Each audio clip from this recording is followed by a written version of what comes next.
Hello दोस्तों, स्वागत है आपको शिक्षा सूत्र पर। आज हम बात करने वाले एनसीईआरटी क्लास 9th की अध्याय 11 जो कि क्या होगी, ध्वनि। तो चलिए हम लोग बिना समय गंवाए में क्या करते हैं, वीडियो को शुरू करते हैं। तो फर्स्ट नंबर क्वेश्चन करिए, ध्वनि डैश संचारित होती है। ध्वनि जो होती है किसके माध्यम से संचारित होती है। तो इस तरह से राइट ऑप्शन क्या हो जाएगी, सी हो जाएगी। वही हम लोग इसके एनसीईआरटी की लाइनों की बात करें तो एनसीईआरटी की लाइनें करी हैं। हम जानते हैं कि ध्वनि कंपन भी करती है और वस्तु द्वारा उत्पन्न भी होती है। द्रव्य पदार्थ जिससे होकर ध्वनि संचारित होती है वो क्या कहलाती है, उसका माध्यम कहलाती है। या ठोस द्रव या गैस हो सकता है। स्रोतों से उत्पन्न होकर ध्वनि सुनने वाले किसी भी माध्यम से होकर क्या होती है, पहुंचती है। वही नेक्स्ट क्वेश्चन की बात करें तो नेक्स्ट क्वेश्चन करिए, ध्वनि तरंगे डैश होते हैं। तो ध्वनि तरंगे जो होते हैं अनुदैर्घ्य तरंगे होते हैं। तो इस तरह से राइट ऑप्शन क्या हो जाएगी, बी हो जाएगी।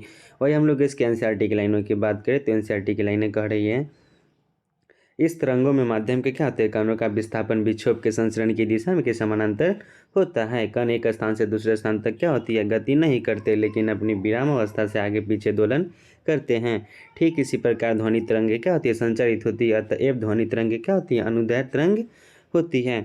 वही नेक्स्ट क्वेश्चन की बात करें तो नेक्स्ट क्वेश्चन करिए, किसी तालाब में पत्थर का टुकड़ा फेंकने पर जल की सतह पर दिखाई देने वाली तरंगे का उदाहरण क्या होता है। तो अनुप्रस्थ तरंगे का उदाहरण होती है। तो राइट ऑप्शन क्या हो जाएगी, ए हो जाएगी। वही हम लोग इसके एनसीईआरटी की लाइनों की बात करते हैं। एनसीईआरटी की लाइनें करिए, तरंग के संचरण की दिशा के लंबवत गति करते हैं। किसी तालाब में पत्थर का टुकड़ा फेंकने पर जल की सतह पर दिखाई देने वाली तरंगे अनुप्रस्थ तरंग का क्या होता है, उदाहरण होता है।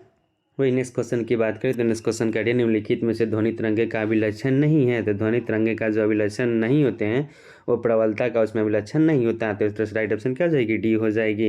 वही हम लोग इसके एनसीईआरटी की लाइनों की बात करें तो एनसीईआरटी की लाइनें करिए, ध्वनि तरंगे निम्नलिखित अभिलक्षण होते हैं जिसमें ध्वनि में आवृत्ति भी होती है, आयाम भी होती है और वेग भी होती है। तो इस तरह से नेक्स्ट क्वेश्चन देखें तो नेक्स्ट क्वेश्चन करिए, दो क्रमागत संपीड़नों अथवा दो क्रमागत विलयनों के बीच की दूरी को डैश कहा जाता है। तो उसे हम लोग तरंगदैर्घ्य कहते हैं। तो इस तरह से राइट ऑप्शन क्या हो जाएगी, ए हो जाएगी। वही हम लोग इसके एनसीईआरटी की लाइनों की बात करते हैं। एनसीईआरटी की लाइनें कह रही है, दो क्रमागत संपीड़नों अथवा दो क्रमागत विलयनों के बीच की दूरी क्या कहलाती है, तरंगदैर्घ्य कहलाती है। तरंगदैर्घ्य को साधारणतः ग्रीक अक्षर लैम्डा से निरूपित किया जाता है तथा इसका मात्रक क्या होती है, मीटर होती है। वही नेक्स्ट क्वेश्चन की बात करें तो नेक्स्ट क्वेश्चन करिए, प्रति एकांक समय में ध्वनि तरंगों की कुल दोलनों को डैश कहा जाता है। तो उसे आवृत्ति कहते हैं। तो राइट ऑप्शन क्या हो जाएगी, सी हो जाएगी। वही हम लोग इसके एनसीईआरटी की लाइनों की बात करते हैं। एनसीईआरटी की लाइनें करिए, एक दोलन पूरा होता है तो एकांक समय में इन दोलनों की कुल संख्या ध्वनि तरंग की आवृत्ति कहलाती है। यदि हम प्रति एकांक समय में अपने पास से गुजरने वाले संपीड़नों तथा विरलों की संख्या की गणना करें तो हमको ध्वनि तरंग की आवृत्ति क्या होती है, ज्ञात हो जाएगी। इसे सामान्यतः ग्रीक अक्षर न्यू से प्रदर्शित किया जाता है तथा इसका मात्रक हर्ट्ज प्रतीक HZ होती है। वही नेक्स्ट क्वेश्चन की बात करें तो नेक्स्ट क्वेश्चन कह रही है,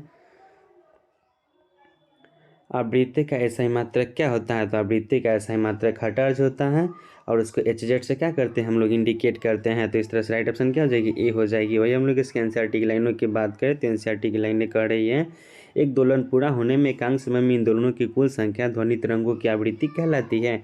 यदि हम प्रति एकांक समय में अपने पास से गुजरने वाले संपीड़नों तथा विलयनों की संख्या की गणना करें तो हमको ध्वनि तरंग की आवृत्ति ज्ञात हो जाएगी। इसे सामान्यतः ग्रीक अक्षर न्यू से प्रदर्शित किया जाता है तथा इसका मात्रक हर्ट्ज होता है, जो इसका प्रतीक जो होता है जिसको इंडिकेट करते हैं HZ से क्या करते हैं, इंडिकेट करते हैं।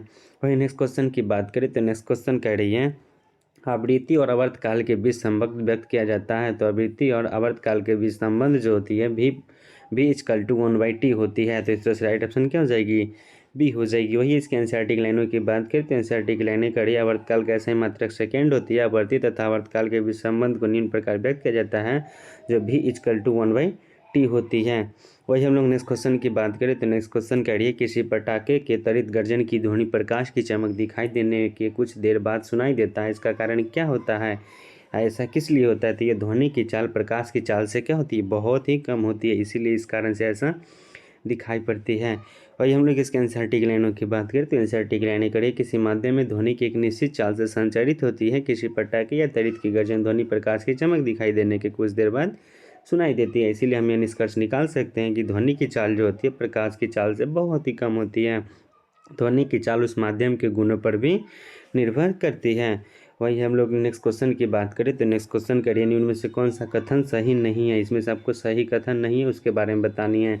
तो आर्द्रता के बढ़ने से वायु में ध्वनि का वेग जो बढ़ता है, यही क्या है, असत्य कथन है, जो कि सही नहीं है। तो इस तरह से राइट ऑप्शन क्या हो जाएगी, बी हो जाएगी। वही हम लोग इसके एनसीईआरटी की लाइनों की बात करें तो एनसीईआरटी की लाइनें करिए किसी माध्यम में ध्वनि की चाल माध्यम के ताप पर क्या होती है, निर्भर करती है। जब हम ठोस से गैसीय अवस्था की ओर जाते हैं तो ध्वनि की चाल कम होती जाती है। किसी भी माध्यम में ताप बढ़ने पर ध्वनि की चाल भी क्या होती है, सदैव बढ़ती है। आर्द्रता बढ़ने पर वायु के घनत्व क्या हो जाती है, कम हो जाती है और यह शुष्क हवा में ध्वनि की गति से अधिक होती है, इसीलिए ध्वनि की गति क्या होती है, बढ़ जाती है। हालांकि यह प्रभाव बहुत कम होता है, ध्वनि की गति उसके आयाम और आवृत्ति से प्रभावित नहीं होती। वही हम लोग नेक्स्ट क्वेश्चन की बात करें तो नेक्स्ट क्वेश्चन कह रही है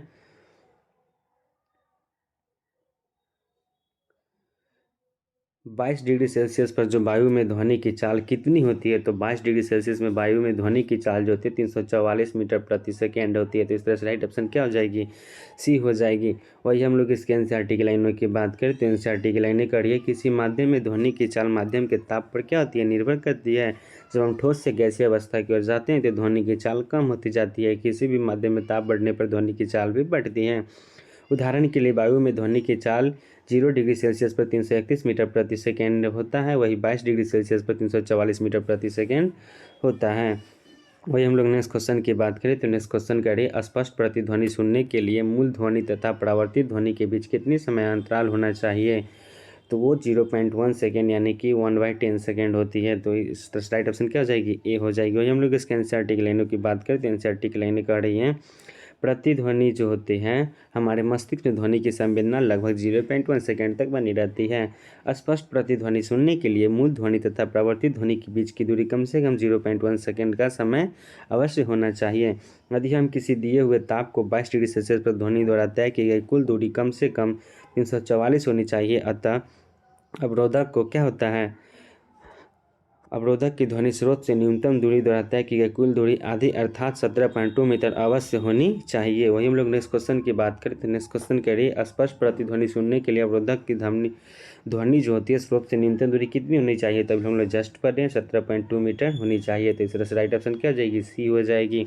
वही हम लोग इसके एनसीईआरटी की लाइनों की बात करते हैं एनसीईआरटी की लाइनें करी ध्वनि द्वारा तय की गई कुल दूरी कम से कम क्या होनी चाहिए, 344 मीटर होनी चाहिए। अतः स्पष्ट है कि प्रतिध्वनि सुनने के लिए अवरोधक की ध्वनि स्रोत से न्यूनतम दूरी द्वारा तय की गई कुल दूरी की आधी अर्थात 17.2 मीटर अवश्य होनी चाहिए। वही हम लोग नेक्स्ट क्वेश्चन की बात करें तो नेक्स्ट क्वेश्चन करिए निम्न में से किसके कारण जो होती है सिनेमा हॉल या सभा में ध्वनि परावर्तन रोकने के लिए ध्वनि अवशोषक पदार्थ लगाए जाते हैं। तो अनुरणन जो होता है उसके क्या होते हैं, ध्वनि को अवशोषक पदार्थ के रूप में उसमें लगाए जाते हैं सिनेमा हॉलों में या किसी भी सभा में।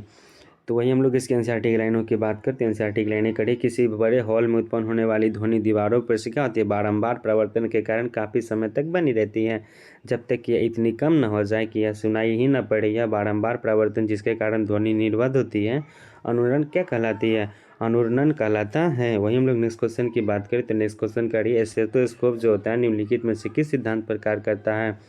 तो स्टेथोस्कोप जो होता है वह परावर्तन के नियम पर क्या करता है, आधारित होता है या उसके सिद्धांत पर कार्य करता है। तो इस तरह से राइट ऑप्शन क्या हो जाएगी, बी हो जाएगी। वही हम लोग इसके एनसीईआरटी की लाइनों की बात करते हैं एनसीईआरटी की लाइनें कर रही हैं स्टेथोस्कोप एक क्या होती है, चिकित्सकीय यंत्र होती है जो शरीर के अंदर मुख्यतः हृदय तथा फेफड़ों में उत्पन्न होने वाली ध्वनि को क्या होता है, सुनने में काम आता है। वही हम लोग नेक्स्ट क्वेश्चन से पहले कुछ और ही इसके एनसीईआरटी की लाइनों दी गई थी। तो एनसीईआरटी की लाइनें कर रही है स्टेथोस्कोप में रोगी के हृदय की धड़कन की ध्वनि क्या होती है, बार बार परावर्तन के कारण डॉक्टर के कानों तक क्या होती है, पहुँचती है।